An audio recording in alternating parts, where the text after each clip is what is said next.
Olá, muito bom dia, sejam todos bem-vindos a mais esta transmissão nas plataformas digitais aqui do Estadão em parceria com a Deloitte. Hoje nós vamos conversar sobre um tema que ao mesmo tempo vem gerando dúvidas nos ambientes corporativos, mas por outro lado pode trazer muitas oportunidades que podem ser bem aproveitadas em prol da melhoria de processos estratégicos, eficiência e competitividade. Reforma tributária é o nosso assunto de hoje. Aliás, não só a reforma tributária, muito além dela, as implicações e a tecnologia como aliada. Isso porque muitas empresas já estão planejando suas jornadas tecnológicas para adaptação. São novos prazos, novas exigências, que nós também vamos entender melhor nesse painel. Ao mesmo tempo, outras organizações ainda se encontram inseguras, estão ansiosas sobre quando, como, por onde começar esse processo, que vai permear a realidade dos negócios daqui para frente. Temos um prazo aí longo que nós, como eu disse, vamos entender. Contar com parcerias que tragam orientação, resultando num planejamento bom, um ótimo planejamento, envolvimento também dos times, colaboradores, são pontos essenciais. Não tem receita pronta, não tem fórmula mágica sobre esse assunto. Tudo vai depender do nível de maturidade da empresa, da estruturação dos dados e do segmento do negócio, entre outros fatores. Porém, como eu disse no início, se tudo for bem executado e bem planejado, também antes disso, existem grandes chances de haver ganhos enormes para a empresa.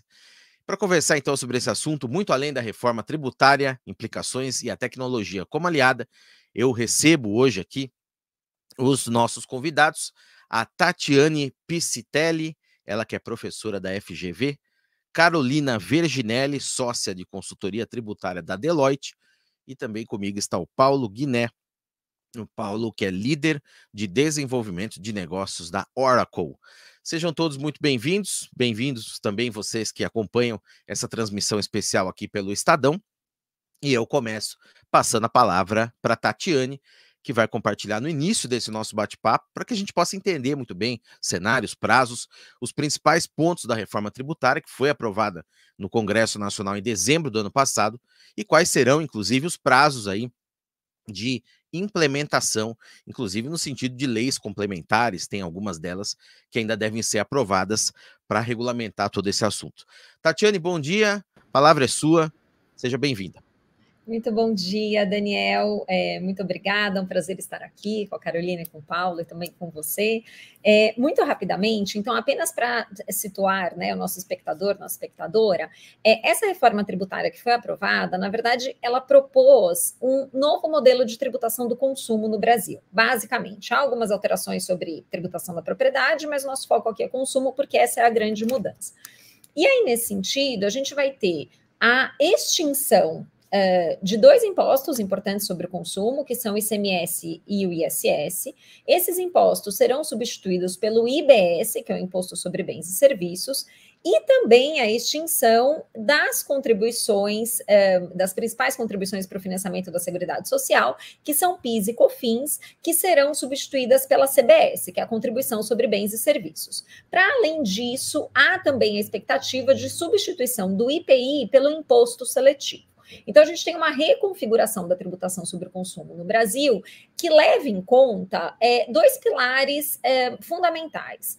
Para além da simplificação, né, porque eu tenho a eliminação dessas competências que eram compartilhadas entre os entes da federação, nós temos a ideia de uma não cumulatividade plena. Então, hoje a gente tem, e a gente deve falar isso ao longo dessa nossa conversa, a gente tem algumas restrições à apropriação de crédito e, portanto, um resíduo tributário, né, nas operações das empresas, e existe uma expectativa de que isso seja eliminado com a existência de uma não cumulatividade plena e, portanto, a possibilidade de uma apropriação ampla de créditos em cada uma das operações. E ao lado disso, há também a ideia de que essa nova forma de se tributar o consumo, né, que segue o modelo de um IVA, de um imposto sobre valor agregado, seja disciplinado por uma mesma lei complementar. Então, a ideia é que tanto o IBS quanto o CBS sejam disciplinados numa mesma lei complementar, e existe a expectativa de que o debate sobre essa lei complementar já comece agora no primeiro semestre de 2024. Mas, para além disso, a gente também tem que ter muito claro que essas mudanças, elas não passam a valer imediatamente. Nós teremos um longo período de transição, um período de 10 anos de transição. E aí, ao longo desse período, nós temos alguns marcos que devem ser considerados. Então, em primeiro lugar, a gente tem que ter em mente que a reforma foi aprovada em 2023, né? A emenda constitucional foi promulgada em 2023. E ela só estará plenamente em vigor em 2033. Então, nós temos aqui um prazo de 10 anos. E ao longo desse prazo de 10 anos, nós precisamos fazer algumas referências mais específicas. Então, por exemplo, 2023 é promulgada a emenda constitucional. 3 anos depois, em 2026, o IBS, que é esse imposto que substitui o ICMS e o ISS, ele começa a ser cobrado mais um período de teste, a uma alíquota de 0,1%. E a mesma coisa acontece com a CBS, que começa a ser cobrada a uma alíquota de 0,9%. Então, para ver como que as empresas reagem, como que o sistema se adapta.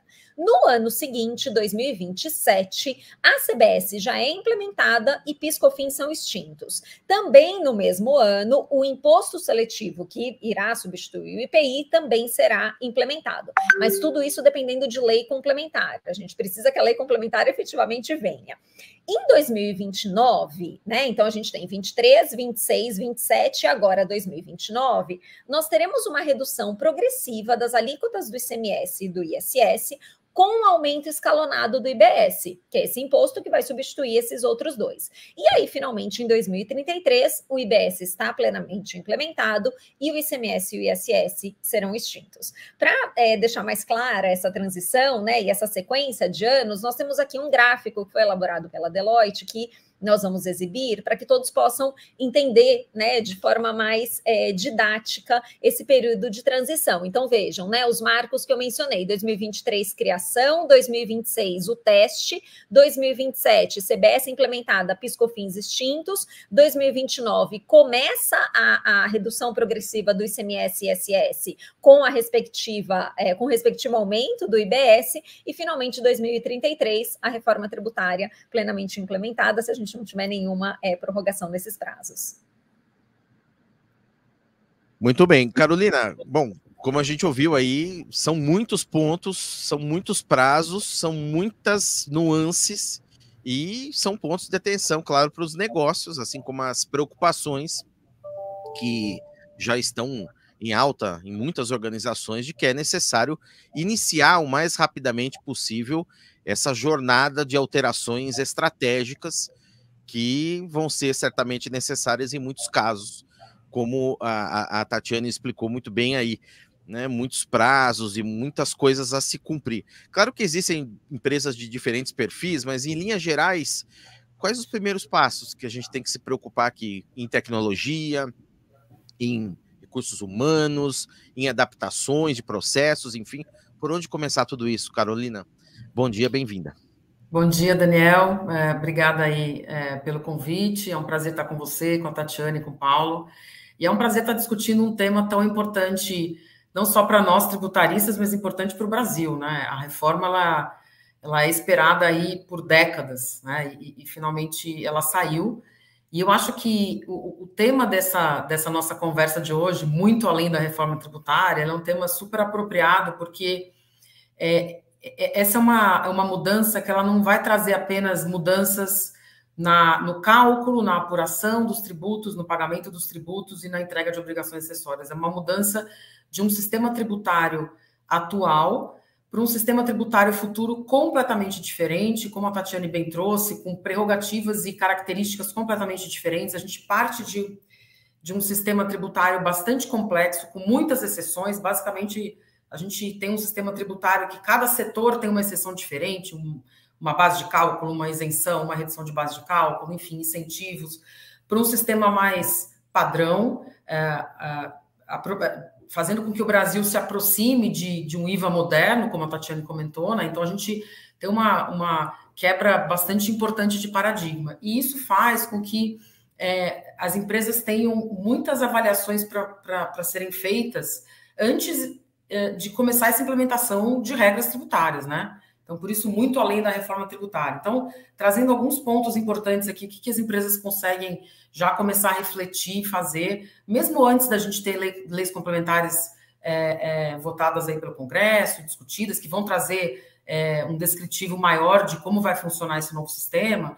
A gente já sabe, por exemplo, que incentivos fiscais vão terminar, né, nesse prazo aí que a Tatiane bem comentou, né, a gente tem 10 anos até que a gente mude efetivamente todo o sistema tributário atual para o futuro, começando em 2026, e a gente sabe que a partir de 2029, com a redução gradual do ICMS e do ISS, né, esses incentivos tributários e incentivos fiscais que as empresas têm hoje, elas vão reduzindo ano após ano, até que em 2033 eles acabam. Então, acho que um ponto importantíssimo do ponto de vista de implicações seria empresas que hoje possuem incentivo fiscal vinculado ou a negócios ou efetivamente a própria empresa, precisam já começar a refletir sobre qual será o impacto do fim desse incentivo fiscal no seu preço, na sua competitividade, nas demonstrações financeiras. Então, esse é um ponto super importante que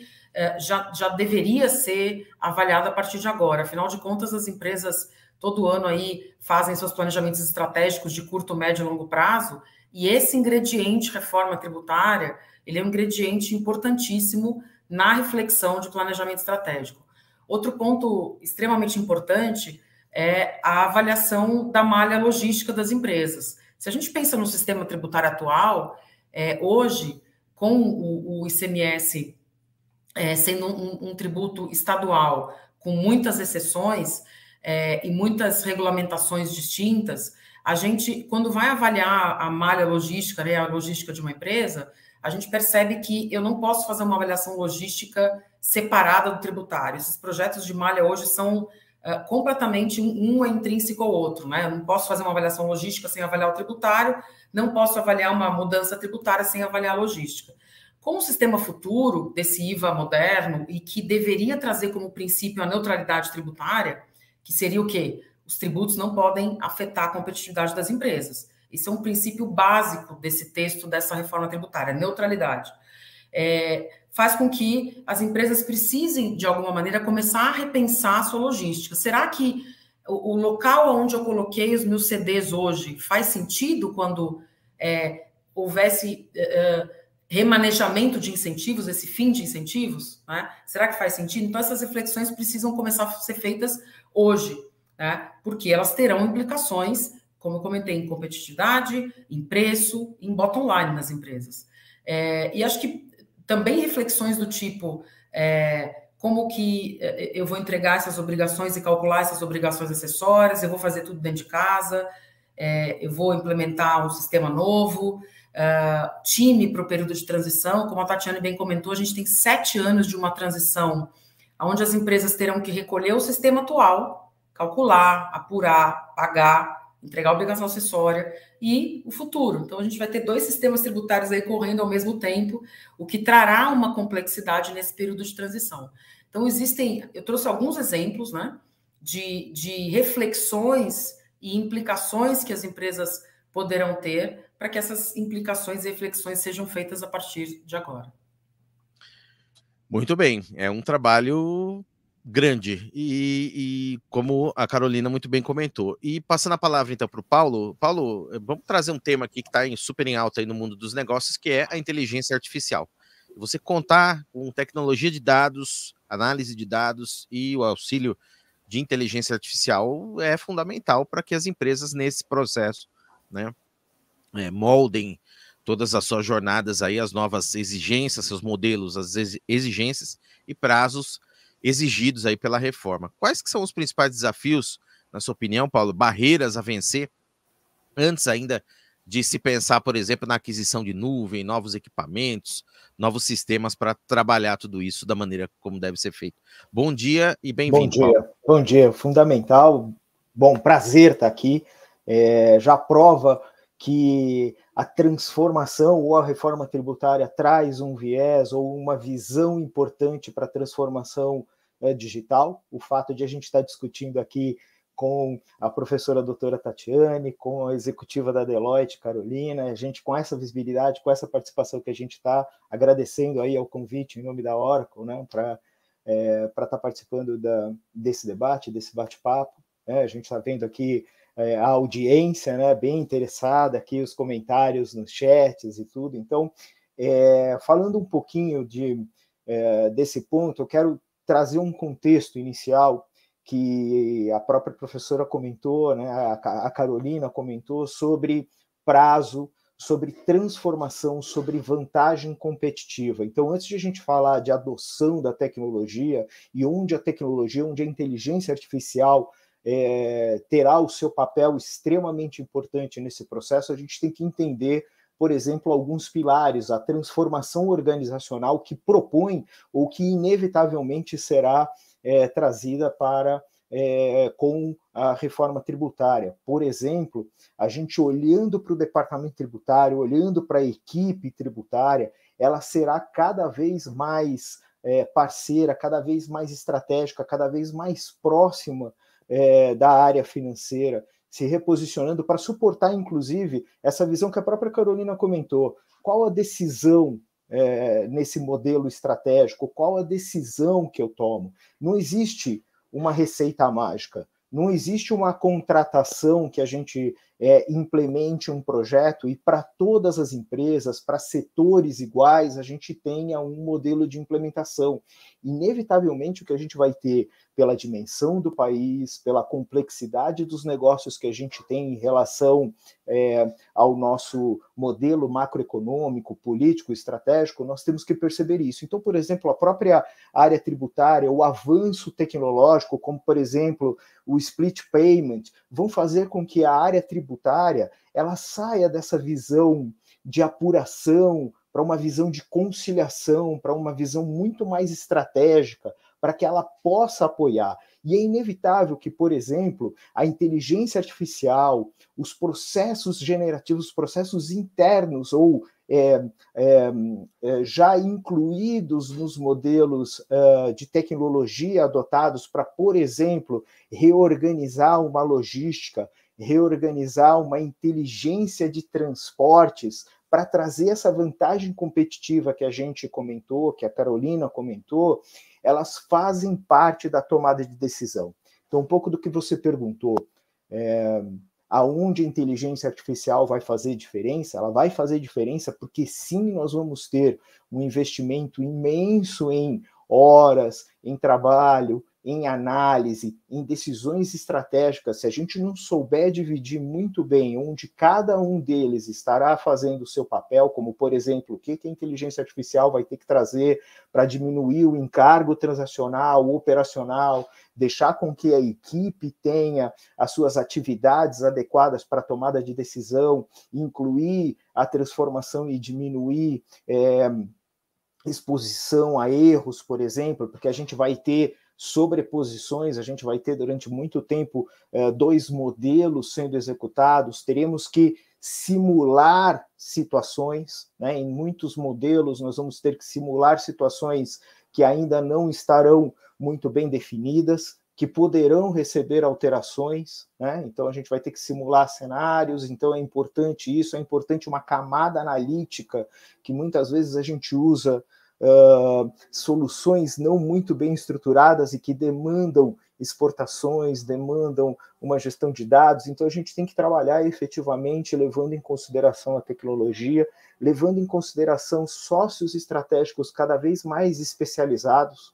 Então, nós temos que trazer, sim, sócios estratégicos como Deloitte, parceiros que entendam dessa transformação logística específica daquele setor, do tamanho específico daquela empresa, né, que tenha o conhecimento específico daquela solução logística de armazenamento, daquela solução tecnológica. Então, eu diria, para resumir, para a gente poder já dar continuidade, que sim, a inteligência artificial, a tecnologia será uma aliada de toda essa reforma tributária e de que a gente tem que ter muita calma, porque de verdade a vantagem competitiva, a transformação organizacional, a transformação funcional, muitas áreas estarão se reposicionando. Estas sim são os primeiros passos a serem dados, para que depois a gente possa definir o plano da transformação digital. Então a gente, e alguns dos tomadores de decisão, têm que tomar muito cuidado para algumas adoções antecipadas ou para algumas transformações que podem gerar um custo ou um passivo muito grande daqui a algum tempo. Muito bem. E, Tatiane, eu queria trazer aqui o tema das oportunidades. Como o Paulo acabou de comentar aí, Carolina também comentou, ao mesmo tempo que você tem um nível de controle e exigências maiores para as empresas, a ideia central da reforma tributária é simplificar, acaba sendo, no fim de tudo, simplificar a tributação. E isso, por si só, já representa a oportunidade de você identificar ali novas oportunidades na malha de negócios, corrigir eventuais pontos de atenção. Queria te ouvir, quais são as principais, professora, oportunidades dessas que podem vir com a reforma na sua visão? Bom, Daniel, da minha perspectiva, essas oportunidades, elas estão intimamente ligadas ao conteúdo da lei complementar, né, cuja discussão deve começar em breve no parlamento.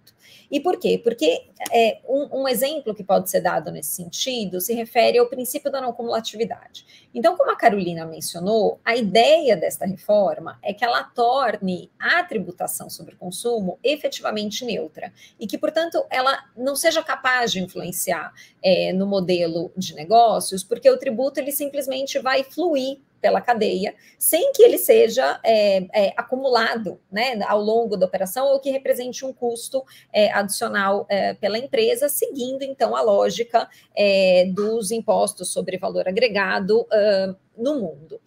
Mas para que isso aconteça, nós precisamos de uma garantia de não cumulatividade plena.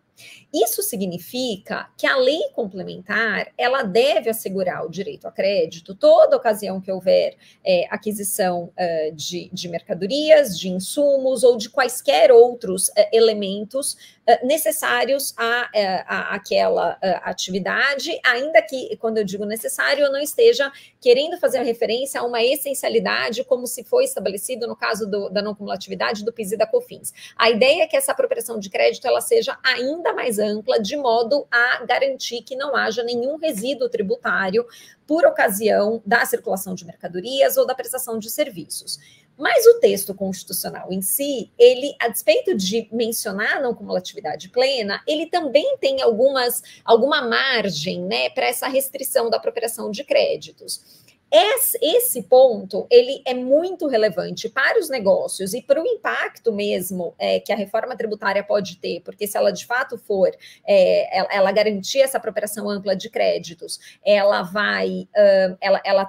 tem a possibilidade, né, de impactar positivamente o ambiente empresarial, e justamente por isso a gente precisa ficar muito atento ao debate em torno da lei complementar que nós teremos agora, então, no Congresso Nacional. Então, da minha perspectiva, essas oportunidades, elas estão condicionadas à lei complementar, porque a reforma tributária, ela, nos termos em que ela foi aprovada, o texto da emenda constitucional, a despeito de ser bastante amplo e ter muitas disposições, ela direciona as grandes decisões, né? A emenda constitucional direciona as grandes decisões para a lei complementar, cujo texto nós não conhecemos. Então, as oportunidades estão sim relacionadas a isso. E só para não dizer que eu não falei da tecnologia, eu sei que nosso tempo é curto, me parece que da perspectiva da tributação da economia digital e dos negócios, né, em ambiente virtual, me parece que nós temos sim uma oportunidade de redução de litígio, especialmente pela eliminação do conflito entre estados e municípios na tributação de mercadorias e serviços.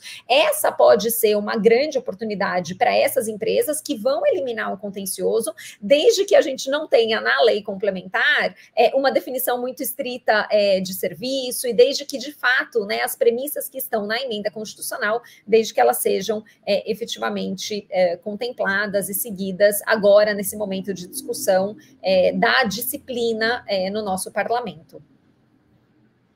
Muito bem. Carolina, queria te perguntar 2 pontos em relação a colaboradores. Em que medida, em primeiro lugar, o primeiro ponto aí, você envolver times, envolver a empresa em caminho a esse novo sistema de tributação? Quais são as melhores formas de fazer isso, né? Que é algo que tem que ser trabalhado em diversas áreas do negócio, creio eu. Em segundo lugar, eu queria ter um breve comentário a respeito de como que a reforma, na sua visão, impacta no mercado de trabalho, na questão de emprego, também a simplificação tributária.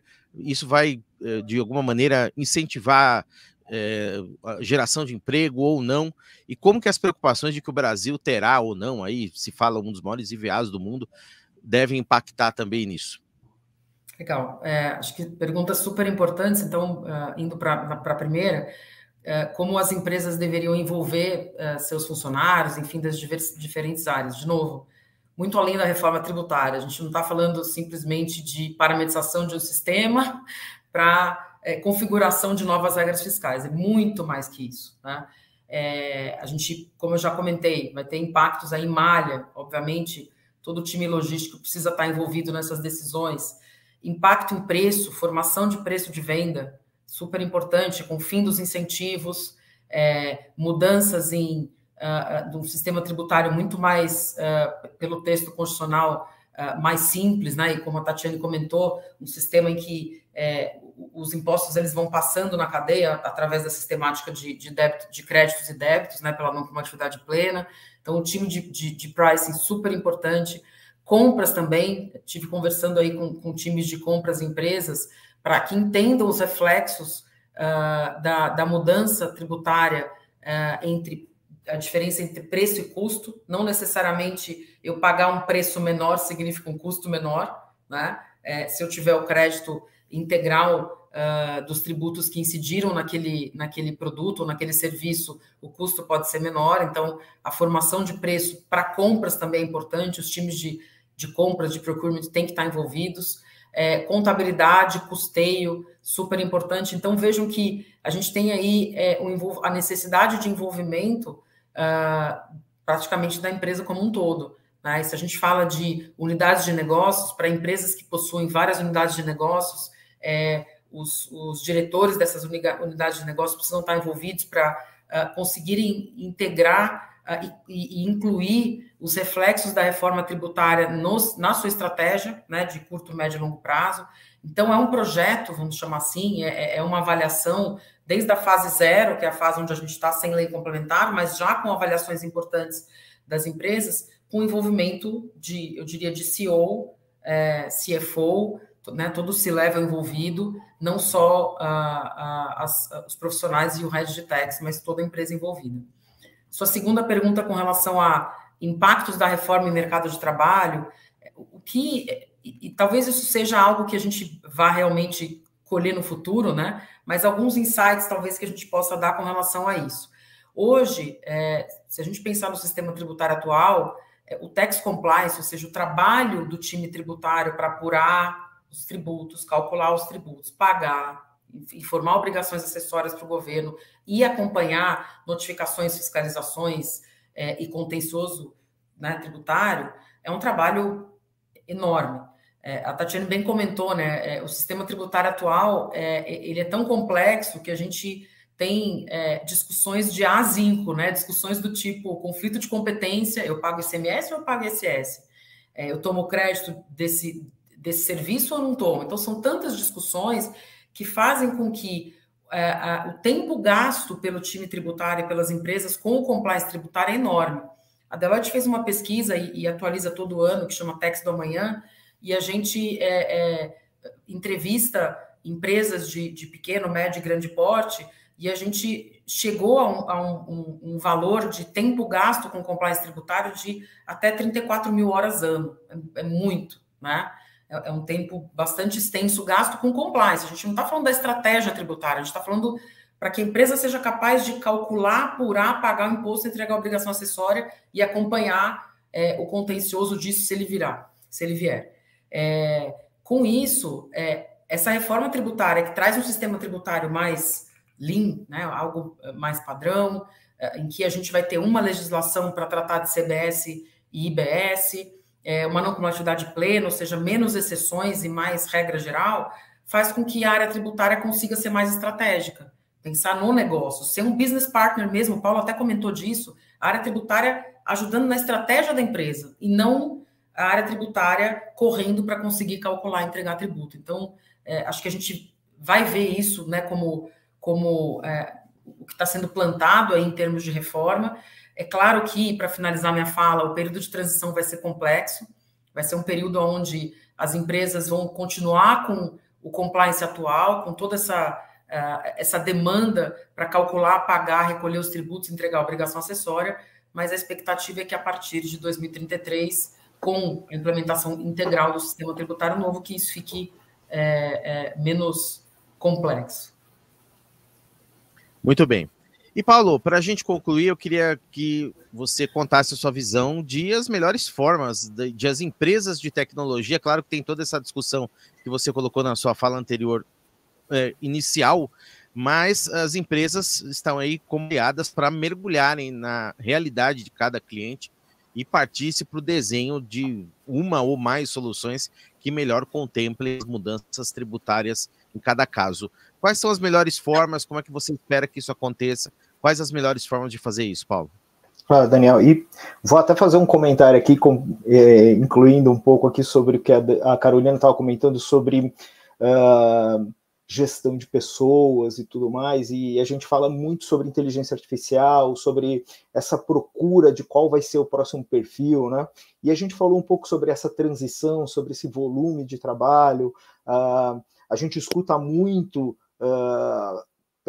preocupações se as tecnologias ou inteligência artificial vai substituir os postos de trabalho de muitas pessoas, e a gente fala claramente sobre a posição aliada da tecnologia, da inteligência artificial, né? Então, as soluções hoje, as tecnologias hoje, o próprio ChatGPT que está aí, as soluções embarcadas em soluções tributárias, em soluções logísticas, em soluções de compras inteligentes, soluções financeiras, por exemplo, hoje contabilidade, numa movimentação estratégica que você tem o fechamento contábil real-time online, com inteligência artificial, elas serão suportadas não por uma substituição da inteligência artificial, e sim por aquele perfil, por aquele profissional que adota a tecnologia como seu parceiro, né, que adota o conhecimento para o seu dia a dia, não que toma isso como algo que vem para tomar espaço, algo que vem para ser uma concorrência. Então,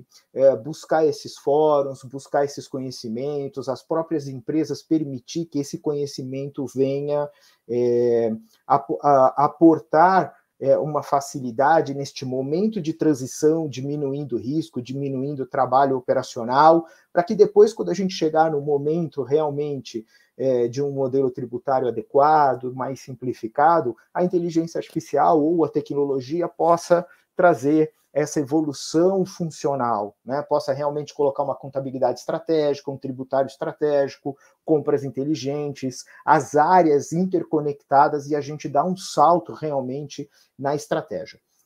Muito além da reforma tributária, Daniel, é a seguinte: as majors, as soluções de software, elas não podem mais pura e simplesmente serem empresas de tecnologia. Nós temos que absorver esse conhecimento, nós temos que estar claramente envolvidos no impacto funcional. A gente tem que perceber, por exemplo, tudo isso que a professora doutora estava comentando, que a Carolina estava comentando sobre como trazer funcionalidades que possam tornar o dia a dia da contabilidade, o dia a dia da equipe tributária mais simples, que possam facilitar as conectividades, que possam garantir um modelo compliance, que possam garantir, do ponto de vista técnico, menor passivo, vamos dizer assim, de exposição, mais simplicidade. Então, a gente tem que trazer esse conhecimento para dentro das empresas, a gente tem que ter cada vez mais experts, cada vez mais essa inteligência funcional para que as soluções possam atender às necessidades, possam estar cada vez mais adequadas, possam também trazer os parceiros estratégicos para trazer modelos de implementações ágeis, possam trazer modelos de adequações que possam permitir alavancar os investimentos feitos até então. A gente tem que ter uma atenção que, até pelas vantagens competitivas e pelas estratégias diferentes de diversos setores, não necessariamente esse é o momento de você fazer grandes substituições, e sim investimentos de modernização em determinados pontos estratégicos de tecnologia. Então, se eu tenho que investir em um modelo de compras tecnológico, às vezes é o momento de você fazer essa transformação digital e fazer o investimento para a devida atualização naquela jornada em direção a uma modernização financeira, e a gente tem que tomar muito cuidado com alguns discursos de Big Bangs, né? Então, a gente tem que, como empresas de tecnologias, ser o sócio estratégico, entender muito bem o que está sendo proposto, entender muito bem esse modelo de transição e não levar um fator maior de ansiedade, não levar um fator maior de complicação para esse momento de atenção, esse momento de organização funcional dentro das empresas, que a gente precisa estar muito atento. Muito bem, teríamos muito a falar ainda sobre reforma tributária, né? Eu até já convidei para você que está nos assistindo, para você saber, os nossos especialistas aqui para várias rodadas aqui de falas e discussões a respeito desse assunto, mas fica para uma próxima. Por hoje eu agradeço aí então o Paulo Guiné, que você ouviu por último, líder de desenvolvimento de negócios da Oracle, também a Carolina Verginelli, ela que é da Deloitte, sócia de consultoria tributária, e a professora da FGV, a Tatiane Piscitelli. Eu agradeço a você também que nos acompanhou nessa manhã, temos muito aí ainda, claro, fica sempre aquela sensação de que poderíamos falar mais, mas o nosso tempo estourou, infelizmente. Eu convido a você para assistir novamente esse vídeo, fica disponível nas plataformas digitais do Estadão, em Estadão, Blue Studio Play, tudojunto.com.br, também no canal de YouTube da TV Estadão e nas redes sociais aqui do Grupo Estado. Eu agradeço então a vocês, muito obrigado pela entrevista, pelo papo, pelos insights aí, e continuaremos a falar muito em breve a respeito desse assunto. Bom dia para você também que nos acompanhou nessa manhã. Eu sou o Daniel Gonzalez, um abraço, tchau e até a próxima.